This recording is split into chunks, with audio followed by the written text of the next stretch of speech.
What's up, YouTube? Today we're looking at Etowah Valley knives. There's some, I wouldn't say custom, but semi-custom knives from John Walker, just extremely small batches. He's not making anymore. I just found out via lurking. And that's too bad. I know that he had some health stuff, and I hope he's doing okay. We are going to talk about these two knives today from him. This is the River Rat. It's not really what this video is about. And we've got this big bad boy. This Bowie. It had a patina through here until I had to clean it. So basically, when I hard use, quote unquote, a knife, cheers by the way. And much respect to John Walker and Etowah Valley Knives. Too bad he's not making anymore. I understand sometimes you gotta do what you gotta do, but I mean, this is one of the best knives I own, so it's a bummer. I had wondered that because I hadn't, seen him around at all. I did interview him. There'll be a card for that, and that'll show up down here. I'm glad I interviewed him, glad I had these knives. But when I hard use something, it's not really me in a field batoning. I don't baton really ever, guys. I'm not gonna lie. When it comes to batoning, I'm a baby. I'm a baby batoner. Because I don't do that stuff. Okay, that's not what I'm doing out in the woods. I'm not out there batoning. If that's really what you want to see, you're not going to ever see it on this channel, I promise. So, I'm out yesterday doing what poor white people do, messing around in nature. Also, the very wealthy do the same thing. They just do it in like super remote spots. And by this trail, there's this I-beam, there's a fence, and there's this I-beam that goes out, it kind of hangs out over this river. It's not lengthwise hanging, it's running this way parallel, but it kind of goes over it. And it turns out I'm not the only person doing guerrilla projects out in the ecosystem. Somebody planted grapes on the little, there's like 3 wires that run. Supposedly, I'm assuming people from walking out and then into the river, which seems silly, but maybe it helps. Anyway, I get out there and it's like, well, I got to clear this stuff if I want to. There's a bunch of overgrowth, so I'm out there. I'm chopping it down, hacking and slashing, and then I'm also stabbing the evil vines. Maybe I batoned one. I don't know. But so that's me hard using. I'm really getting after it. There was these cables. I ended up hitting one of the cables. It didn't really damage this blade at all.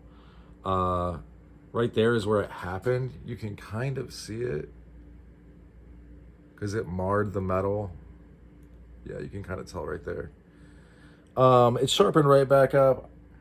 I mean, it'll be a second before it's back to like full, you can't even tell. But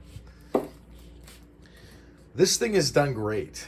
The convex grind, it was moving through small trees yesterday. Like I said, I'm out balanced over water. I'm not looking down, obviously, because that's like a recipe for disaster.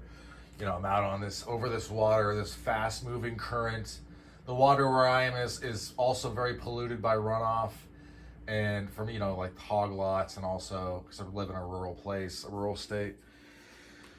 It's an agrarian place, so there's, falling in is just not really a good idea. If I don't get sick, there's a chance I'll drown. But I'm an adventurous person, and we got to clear this, right? I'm out there hacking and slashing. I might roll in some photos of this, what I'm talking about. 4:45. I should have had paper to write that down. But this is what I noticed. So one, this thing is awesome. I noticed how attractive it is. I didn't do this. I don't know how it got there. It's been there, I think, since I got it.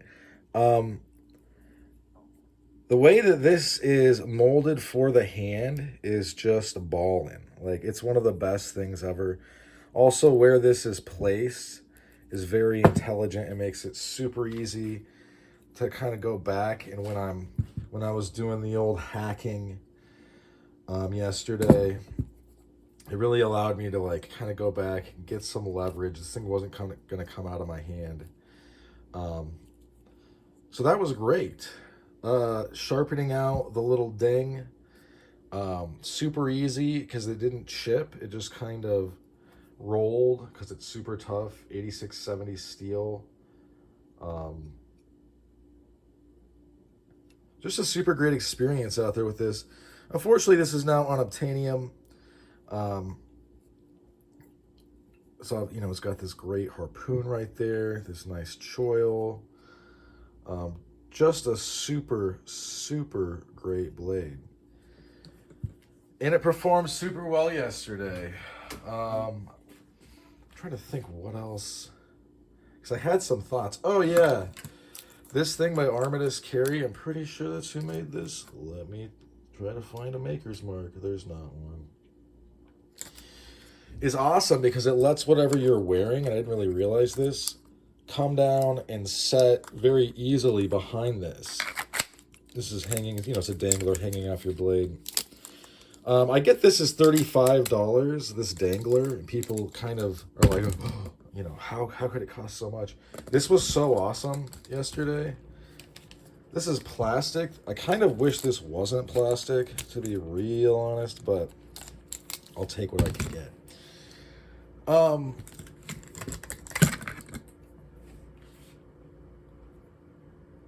Just a great, I mean, it's one of those things where like that, like granted, maybe the way I quote unquote hard use or really get after using something is not the way everybody else does it.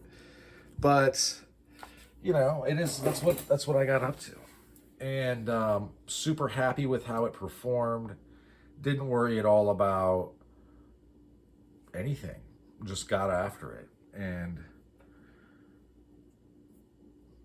I'll be using it more.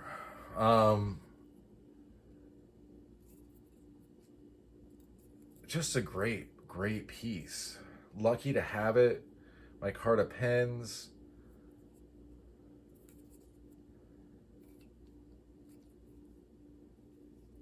And another thing I really like is this Kydex is super well done. So yeah, you can always draw it like this. But if I needed to really fast, I could easily have it like this. And then all of a sudden, especially with a big blade, you know, granted, I get everybody's into Pical. I carry a Pical knife constantly. But this is like the old business of, you know, and I advocate for the sewing machine method. You grab their hair, you grab their clothes in self-defense. You're defending yourself for your life. And you're like, cha, cha, cha, cha, cha, cha, cha. But another one I like is the ice pick hammer grip, where not only, because I mean, if you think about it, this, say I'm thrusting forward, boom, right? But not only that, like all of this edge is presented, this is plunging, and then now I can trap. Like the trap that I have is so big. So say I block somebody's arm, and then I can trap it. I also, on a closing note, this is awesome. It'll be back on the channel, I'm sure. I'm gonna start carrying it way more because it's so comfortable and just awesome. It's also 8670 steel, which is amazingly tough. It's some of the toughest. The edge retention, not the best, but you're making the decision that you're trading tough for hard, and it's allowing you to smash this against a cable, a steel cable, and nothing happens really. I will say this. I saw somebody working on the whole super like handwork. Like imagine this is the Bob dummy, and I'm like pretending to do all these weird cuts, and then as soon as the thing isn't there, I'm pushing up into his face, and then I'm coming back, and I'm so one, I feel like, you know, there's always a really good chance you're going to cut yourself in a fight, in a knife fight. And then even if you were to make contact, unless you know what's up and you're very motivated, your hand might skip over and off the handle onto the guard. It's going to be harder on something like this because it's contoured. It's not just a broom handle grip. This is also contoured. It would be, and also you can put this in your palm type of thing. It would just be hard with these, but with other ones, it's much less difficult. The bottom line is this. I just don't think that is safe. Granted, it feels silly to be like, the way that you're practicing to stab this Bob dummy is not safe. But, I mean, really, that's also kind of the beauty of the sewing machine method, which has probably racked up the most kills maybe ever in modern life. Maybe it would be the hammer grip, the ice pick, but I don't know. I'm just saying, though, part of it is that you can grab with one hand. You're keeping this hand away. You're not crossing lanes of fire, so to speak, and you're going, la, la, la, la, la. And if you grab their hair, if they have big, stupid hair or a big, stupid beard, like all these super tactical wannabe guys do, that are like, all I want to do is kill. And it's like, well, would you shave? Have you thought about like the whole shaved for battle thing? Like, why do you think they shaved for battle? Was it because having a punch handle on your face or a stab handle on your head isn't a good idea? And that's why the military doesn't allow it. And that's why it goes against regs for some other places as well.